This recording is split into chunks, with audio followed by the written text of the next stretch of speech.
Hi అండి. Hi, hello, నమస్తే. అందరూ ఎలా ఉన్నారు? బాగున్నారా అండి? నేను కూడా బాగున్నాను. ఇప్పుడు మీకు ఈజీగా అయిపోయే ఒక 10 మినిట్స్ 5 మినిట్స్ రెసిపీ ఒకటి షేర్ చేస్తాను. పప్పు రెసిపీ నేను ఎలా చేసుకుంటానో అది మీకు చూపిస్తున్నాను. ఇక్కడ నేను 2.5 కప్పు బ్యాళ్ళు వేసుకున్నాను.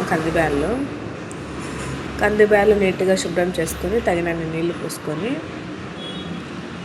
దాంట్లోకి మనము ఒక ఎర్రగడ్డ, కొన్ని టమాటాలు, కొన్ని పచ్చిమిరపకాయలు వేసుకుందాము.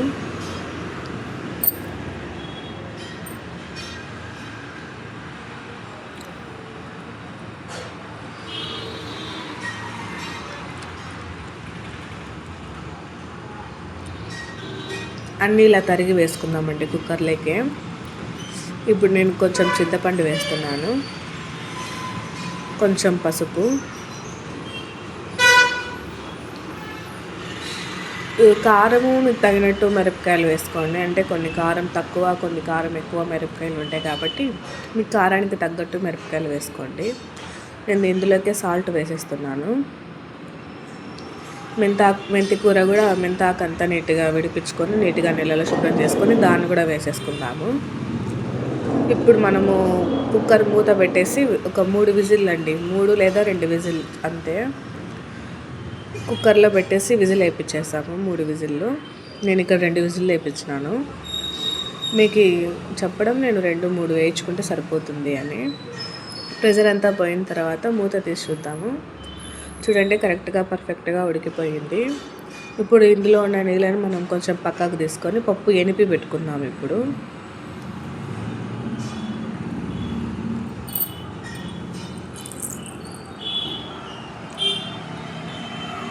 బ్యాళ్ళు కూడా నీట్గా ఉడికినాయండి. బ్యాళ్ళు అన్నీ బాగా ఉడికినాయి కదా.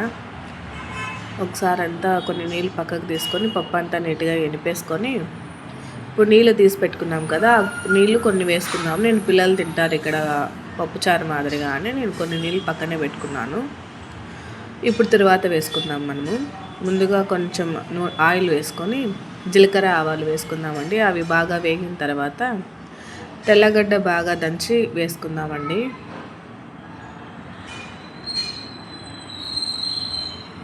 ఆవాలు బాగా చిటపట్లాడిన తర్వాత తెల్లగడ్డలు వేసుకుందాం. ఇప్పుడు తెల్లగడ్డలు కొంచెం రంగు మారిన తర్వాత మనం ఎండుమిరపకాయలు కూడా కొంచెం ఇంచి పెట్టుకుందాం పక్కనే. అంటే తర్వాత కానీ దగ్గరగా పెట్టుకోండి, మాడిపోకుండా ఉంటుంది. తెల్లగడ్డలు బాగా వేగిన తర్వాత ఎండుమిరపకాయలు వేసుకుందాం. ఇప్పుడు ఎండుమిరపకాయలు కూడా బాగా వేయించుకున్న తర్వాత కొంచెం కరివేపాకు వేసుకొని ఇంకా స్టవ్ ఆపేసి పప్పులోకి వేసుకుందాం. ఇప్పుడు ఈజీగా అయిపోతుంది, టేస్ట్ కూడా బాగుంటుంది. ఒకసారి ట్రై చేసి చూడండి. ట్రై చేసి నాకు కమెంట్ చేయండి ఎలా ఉందో.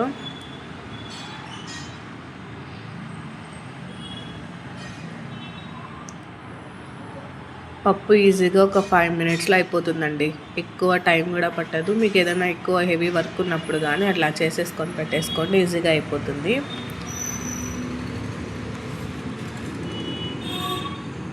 Thank you for watching.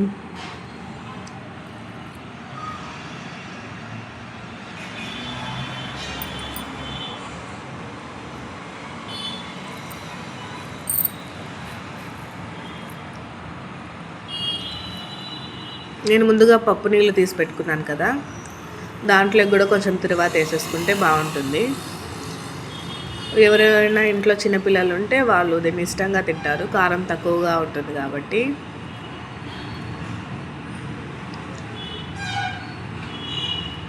అంతే అండి, వీడియో అయిపోయింది. ఇంకా చాలా సింపుల్గా పప్పు చేసి చూపించేస్తున్నాను.